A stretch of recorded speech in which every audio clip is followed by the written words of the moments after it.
Kembali lagi dengan saya, Ade Ariswan. Ini adalah materi pertemuan 8 mata kuliah mekanika, yaitu mengenai statika benda tegar bagian 2. Materi ini melanjutkan topik statika benda tegar yang telah disampaikan pada pertemuan sebelumnya, di mana materi ini akan membahas mengenai keadaan keseimbangan suatu benda tegar, dan sebagai permulaan akan dipelajari analisis keseimbangan pada struktur sederhana, yaitu balok sederhana. Pembelajaran ini bertujuan agar mahasiswa mampu merumuskan dan memecahkan persamaan keseimbangan benda tegar. Pokok materi yang akan kita bahas pada pertemuan kali ini, yang pertama adalah beban atau muatan.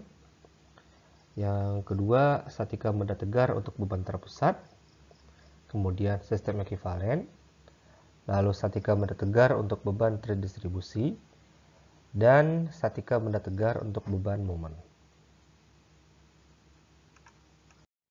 Beban atau muatan, atau dalam istilah lain loads atau loading, merupakan gaya eksternal yang bekerja pada suatu struktur. Secara umum terdapat 3 macam beban, yakni 1 beban terpusat, yang kedua beban terdistribusi, dan yang ketiga beban momen. Beban terpusat merupakan beban yang bekerja hanya pada satu titik saja, seperti yang ditampilkan pada gambar ini. Ya, jadi pada gambar ini terdapat 3 tangga yang disanggakan pada suatu balok ya. Jadi pada balok ini ada tumpuan sendi di titik A sini dan tumpuan roll di titik B. Tiap tangga menghasilkan beban sendiri-sendiri yang lokasinya persis berada di tiap titik kontak pada balok. Jadi di sini ada tangga ya di F1, F2 dan F3. Masing-masing ini adalah tangga yang di sini, ini F1 di sini, ini F2, ini F3 di sini. Lalu titik kontaknya ada di sini, persis ya. Jadi di setiap titik kontak ini ada beban yang diberikan. Nah, tiap beban ini ya, karena hanya berlangsung pada satu titik saja, maka ini termasuk beban terpusat. Dan besarnya beban ini dapat ditentukan secara langsung. Sedangkan beban terdistribusi ini bebannya berupa area, karena titik sentuhnya juga berubah area. Beban terdistribusi ini nanti akan terbagi menjadi 2 jenis ya. Yang pertama beban terdistribusi merata dan beban terdistribusi tidak merata. Jadi ada 2 gambar di sini. Di gambar yang sebelah kiri ini adalah contoh dari beban terdistribusi yang merata ya. Jadi ini ada penyangga bagian dari lantai ya, bagian dari lantai dari suatu gedung. Dan di sini ada baja penyangganya ya. Dan di sini ada orang yang di dalam gedung ini. Tentu ditotalkan, dijumlahkan bebannya, itu akan menjadi beban yang merata seperti ini. Ya, walaupun sebenarnya dalam praktiknya tidak persis merata, tapi dalam kasus ini kita sederhanakan menjadi beban terdistribusi yang merata. Oke, jadi pada gambar sebelah kiri ini adalah contoh dari beban terdistribusi merata. Jadi pada satu lantai itu bebannya memberikan tekanan gaya pada suatu komponen di lantainya. Sementara yang di sebelah kanan ini adalah contoh dari beban terdistribusi tidak merata. Contohnya ini ada balok ya, ini balok. Kanan dan kiri sama-sama balok, tapi yang di kiri ini diberi beban yang tidak merata. Ini bebannya batu, ya, anggap aja ini batu bata yang susunannya tidak merata. Nah, kalau kita gambarkan garis gayanya ya, beban yang merata itu terbagi ke semua tempat, ke sebuah barang sentuh, dan jumlahnya atau besarnya sama. Tapi kalau terdistribusi tidak merata, besarnya tidak sama. Ya, yang digambarkan oleh garis biru di sini Ada yang lebih tinggi, ada yang lebih rendah. Nah, itu menunjukkan bebannya berbeda-beda. Kemudian ada beban momen. Nah, ini disebut juga sebagai beban kombinasi karena merupakan beban yang berbentuk momen. Ya. Jadi ini adalah beban yang akan menimbulkan momen. Nah, ini adalah persama statika benda tegarnya. Ada 3 kriteria ya untuk 3 dimensi, yaitu sigma fx sama dengan 0, sigma fy sama dengan 0, dan sigma fz sama dengan 0. Begitu juga dengan momennya. Jadi semua momennya juga harus 0. Jadi pada sistem keseimbangan pada partikel ya, ini mengikuti keseimbangan pada partikel kemarin yang kita pernah bahas, yaitu semua gayanya, resultan gayanya harus 0. Sementara pada keseimbangan benda tegar, syarat ini masih berlaku dan ditambah juga momen resultannya harus 0. Nah, untuk beban terpusat, karena besar dan lokasi tiap gaya diketahui, maka secara langsung kondisi keseimbangannya dapat dihitung secara langsung pula. Mungkin akan lebih jelas jika kita menggunakan contoh soal. Nah, jadi ini ada contoh soal. Ada suatu balok dan ada 3 gaya di sini. Pertanyaannya, tentukan semua gaya reaksi yang dihasilkan oleh tumpuan roll di titik A, ini tumpuan roll ya, dan tumpuan sendi di titik B yang bekerja pada suatu balok seperti ditampilkan pada gambar. Berat baloknya diabaikan. Jadi di sini yang kita gunakan hanya gaya-gaya yang bekerja saja. Seperti yang sudah kita tahu ya, kalau tumpuan roll itu yang di titik A, tumpuan roll itu hanya memiliki satu gaya reaksi, yaitu yang arahnya tegak lurus ya. Sementara kalau di tumpuan sendi ada 2 gaya reaksi. Ini sudah diberi tanda, ada AY, ada BX dan BY. Jadi AY itu yang di tumpuan roll, BX dan BY di tumpuan sendi. Nah, jadi gaya yang 600 Newton tadi, yang diagonal, itu kita pecah menjadi komponennya, komponen pada sumbu X dan sumbu Y. Yang komponen pada sumbu X di sini dijabarkan menjadi 600 cos 45 derajat, dan gaya pada komponen pada sumbu Y adalah 600 sin 45 derajat. Dari sini kita bisa menghitung sigma fx-nya sama dengan 0 ya. Jadi syarat pada keseimbangan tadi, sigma fx-nya harus 0. Yang gaya yang berada pada sumbu X atau yang bekerja pada sumbu X adalah 600 cos 45 dan BX ya. Arahnya berlawanan sesuai dengan konvensi kemarin. Yang ke arah kanan dinilai positif, yang ke arah kiri bernilai negatif. Jadi di sini BX-nya bernilai negatif. Dari sini kita bisa mendapatkan bahwa BX nilainya adalah 424,26 Newton. Kemudian sigma FY sekarang pada sumbu Y-nya ada 600 sin 45 derajat, ada AY, ada BY, ada 100 Newton, ada 200 Newton. Perhatikan tanda panahnya yang panahnya ke arah atas bernilai positif, sedangkan yang berarah ke bawah itu bernilai atau bertanda negatif ya. Jadi di sini kita rumuskan AY tambah BY minus 600 sin 45 derajat kurang 100 Newton kurang 200 Newton sama dengan 0, sehingga kita dapat persamaan bahwa AY tambah BY sama dengan 724,26 Newton. Jadi ini belum selesai ya. Kita harus cari salah satu antara AY dan BY. Nah, di sini kita akan menghitung momen ya. Ada beberapa pilihan titik, bisa di titik A, bisa di titik B, bisa di titik D atau titik yang lain. Tapi tips ya, sebagai tips yang paling mudah, sebaiknya cari titik di mana gayanya paling banyak yang bekerja di situ. Kenapa? Karena gaya yang bekerja pada titik tersebut tidak akan menghasilkan momen, sehingga momennya 0 ya. Jadi sangat mudah sekali untuk perhitungan lebih lanjut.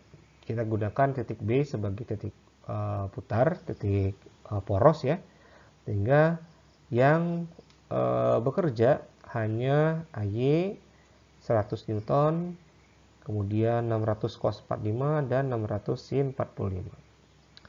Jadi di sini kita hitung AY dengan gayanya adalah 7 Newton di sini. Kenapa 7?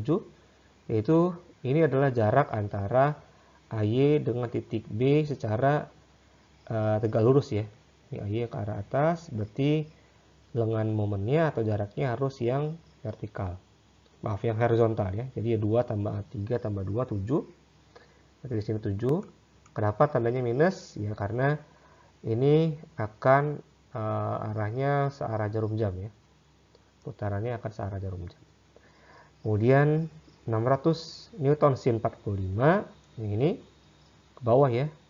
Ini jaraknya adalah 5 meter. Di sini 5 meter. Lalu 100 Newton, di sini jaraknya 2 meter. Kemudian 600 cos 45 yang ini ya.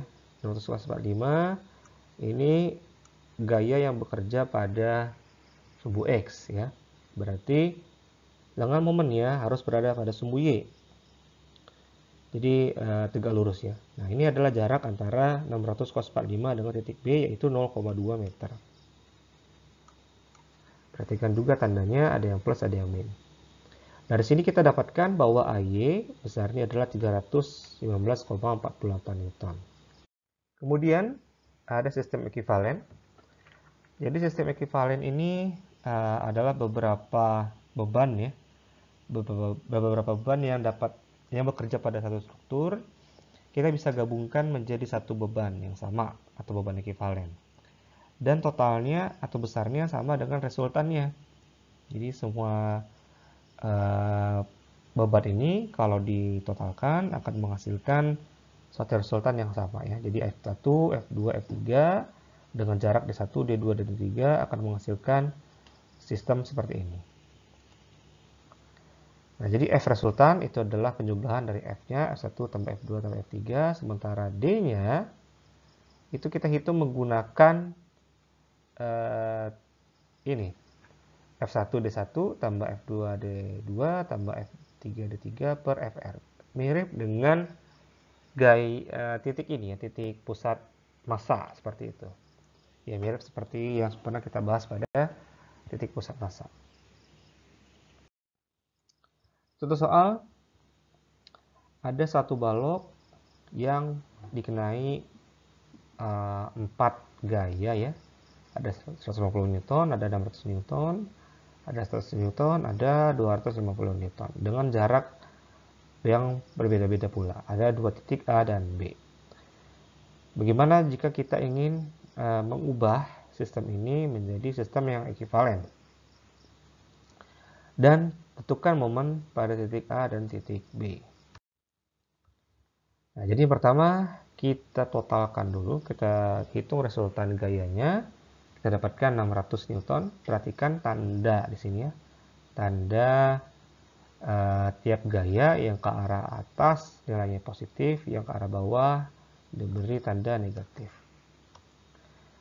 Oke, sementara posisi FR, berarti D-nya ya, kita dapatkan dengan menentukan salah satu titik sebagai titik nolnya.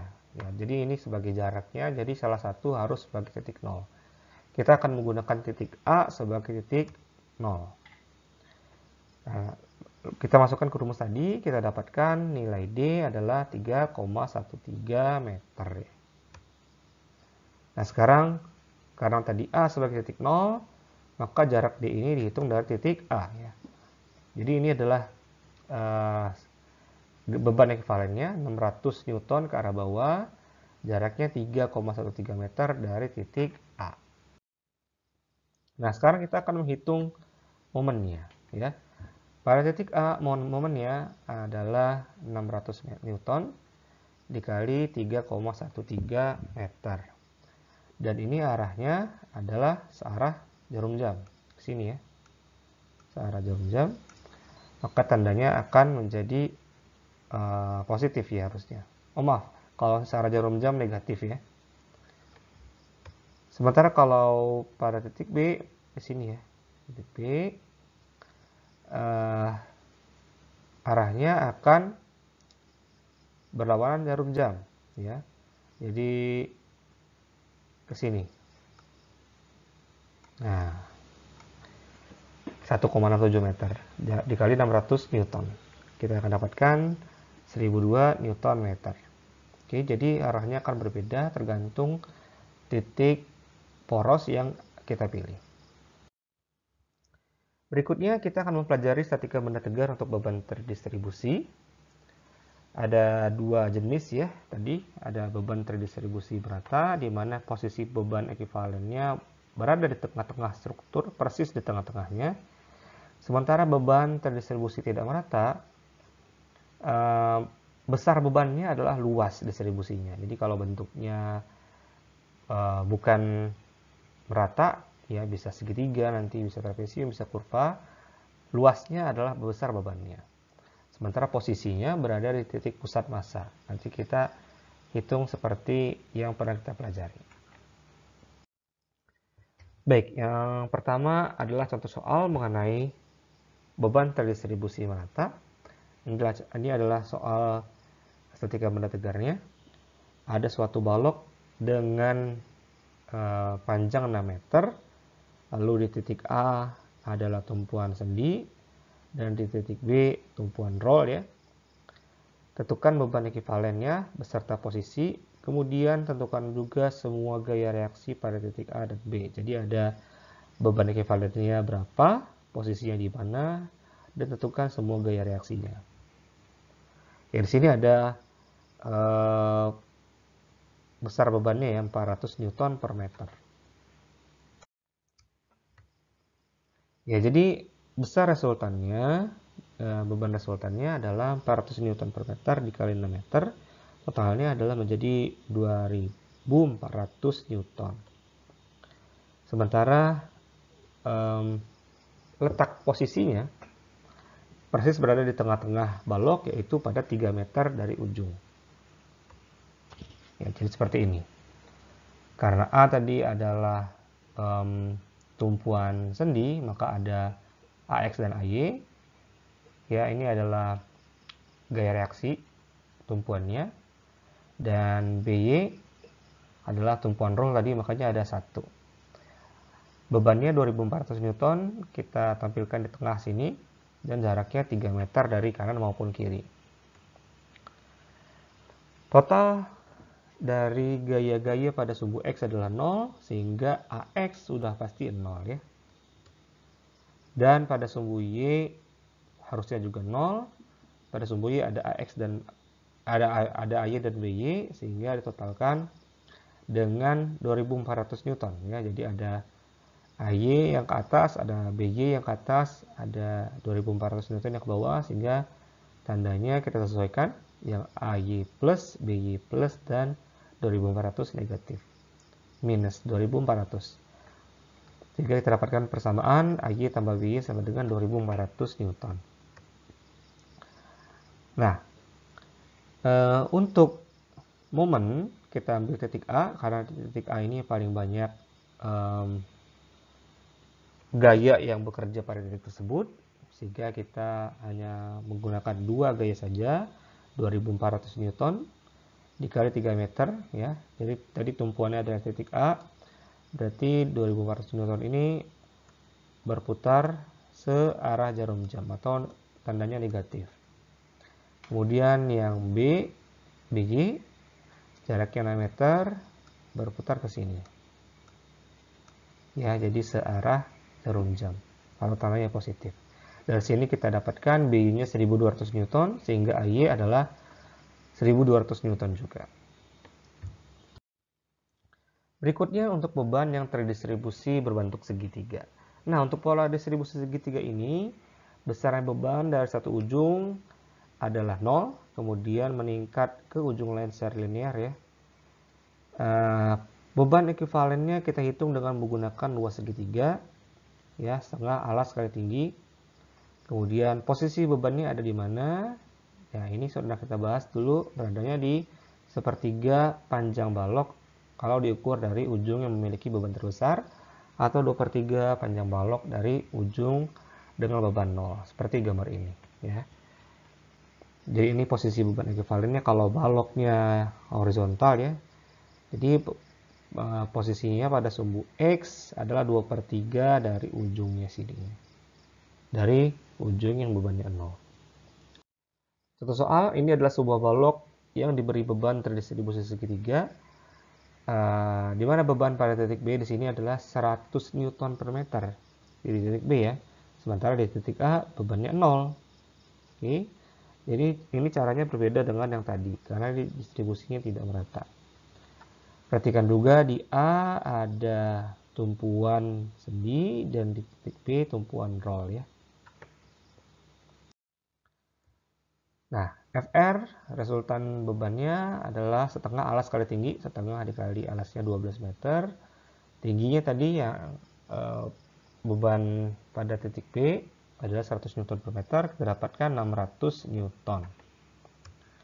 Kemudian D-nya atau titik pusatnya adalah 2/3 dari alasnya ya, adalah 8 meter. Ini dihitung dari titik A. Seperti ini ya. Jadi panjangnya tadi 12 meter, 2/3-nya adalah 8. Jadi dihitung dari titik A ada beban 600 Newton. Perhatikan di sini ada gaya resultannya, gaya reaksinya, ada AX, ada AY, dan ada B atau BY di sini ya. Pada titik B yang merupakan tumpuan roll. Nah, Fx sama dengan 0 sehingga AX-nya 0. Kemudian Fy 0 sehingga kita dapatkan AY tambah B itu 600 Newton. Kita gunakan titik A sebagai titik poros momen sehingga kita akan peroleh B-nya 400 Newton. Atau kita selesaikan persamaan Fy tadi sehingga kita dapatkan AY sama dengan 200 Newton. Kemudian beban terdistribusi trapesium. Nah, kalau beban terdistribusi trapesium kedua ujungnya mempunyai beban ya. Jadi tidak ada beban 0 seperti segitiga. Ini bisa kita selesaikan dengan cara menguraikan beban tersebut menjadi dua ya, satunya beban segitiga dan satunya lagi beban terdistribusi merata. Contohnya ini, ada suatu balok sepanjang 6 feet yang di titik A bebannya 150 pound per feet, sementara pada titik B 200 pound per feet. Tentukan gaya reaksi pada titik A, tumpuan roll, dan titik B, tumpuan sendi. Nah ini diagramnya saya uraikan ya, kita uraikan lagi. Di titik A tetap 150 pound per feet, kita tarik garis lurus sehingga akan menyisakan segitiga dengan tinggi 50 pound per feet. Jadi ada dua ya, ada dua beban. Ada beban terdistribusi merata, mirip seperti balok ya, persegi panjang, bukan balok, maaf, persegi panjang dengan 150 feet tingginya dan panjangnya 6 feet. Kemudian segitiga yang tingginya 50 feet dan alasnya 6 feet. 50 pound per feet maksud saya. Nah, sekarang kita hitung beban ekuivalen dari yang segitiga yang di atas ya, F1. Setengah alas kali tinggi, setengah dikali tingginya 50 pound per feet dikali 6 feet sehingga diperoleh 150 pound. Jadi beban dari yang segitiga ini adalah 150 pound. Kemudian F2 yang persegi panjang atau terdistribusi merata adalah 150 pound feet dikali 6 feet jadinya 900 pound. Sehingga kalau kita gunakan titik A sebagai titik acuan jarak, kita akan dapatkan D1 milik segitiga ya, yang di atas itu 4 feet, dan D2 milik persegi panjang yang di bawah tadi adalah 3 feet jaraknya. Jadi seperti ini. Ya, pada titik A, tumpuan roll hanya ada satu reaksi, kemudian di B ada dua reaksi, F2 di sini jaraknya 3 feet dari A, dan F1 jaraknya totalnya adalah 4 feet dari A. Nah, ini kita terapkan persamaan kesetimbangannya. Fx sama dengan 0, artinya Bx sama dengan 0. Kemudian pada Fy ada AY, BY minus 150 dan minus 900 pound. Kita dapatkan persamaan ini, AY tambah BY sama dengan 1050 pound. Sehingga kita bisa menghitung momennya. Kita gunakan pada titik B, karena titik B ada dua gaya ya.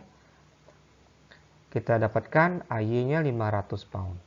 Sehingga BY ya adalah 550 pound. Nah, bagaimana kalau beban yang terdistribusi kurva? Nah, kalau kurva gitu kita harus mengetahui persamaan kurvanya ya. Jadi persamaan kurvanya disimbolkan dengan W di sini. Lalu ini ada posisinya, posisi distribusinya di sini. Kita gunakan X bar sama dengan centroid kemarin ya. Oke, jadi untuk distribusi kurva, jarak tiap komponen adalah dx ini ya. Ini, sehingga untuk luasnya kita dapat menggunakan integral dari W dx. Sedangkan D ini adalah jarak dari titik acuan ke F, atau disebut juga posisi F ini. Kita akan mengikuti posisi sentroidnya dengan cara ini. X bar sama dengan integral X W dx per integral W dx. Soal. Jadi seperti ini soalnya, sebuah balok sepanjang 10 feet seperti gambar berikut dikenai beban yang mengikuti kurva fungsi W sama dengan 300x kurang 300x kuadrat tambah 0,5 x pangkat 4 pound per feet dengan panjang balok 10 feet. Perhatikan di titik A adalah tumpuan sendi, dan di titik B tumpuan rho. Tentukan gaya reaksi pada titik A dan B. Nah, jadi seperti ini ya. Kita hitung dulu resultan bebannya dengan integral W dx. Kita gunakan dari 0 sampai 10 feet tadi panjangnya. Kita akan dapatkan FR-nya sebesar 15.000 pound. Sedangkan untuk X bar-nya ya, kita hitung dengan kita hitung juga integral W x dx. Integral X W dx, maaf. Ya, kita dapatkan 108.333,33 pound per feet. Nah, maka kita akan dapat X bar atau D-nya adalah integral X W dx dibagi integral W dx. Tadi 108.333,33 dibagi 15.000, kita dapatkan 7,22 feet. Jadi lokasinya di sini. Ya. Ini kita bisa lanjutkan dengan perhitungan berikutnya. Jadi karena sigma fx-nya 0 sehingga ax-nya 0, kemudian sigma fy-nya 0, berarti AY tambah BY sama dengan 15.000 pound. Kemudian kita gunakan titik A sebagai titik poros momen. Kita peroleh BY sama dengan 10.830 pound. Maka AY adalah 4.170 pound ya, dikurangi saja. Jadi intinya tadi kita peroleh dulu atau kita ubah dulu beban-beban terdistribusi tadi menjadi beban yang terpusat. Terakhir ada benda beban momen ya. Jadi beban momen itu bebannya berupa momen yang harus ditahan oleh struktur. Contohnya ini ada suatu balok yang panjangnya 5 meter, diberi beban pada titik C sebesar 12 kN searah berlawanan jarum jam.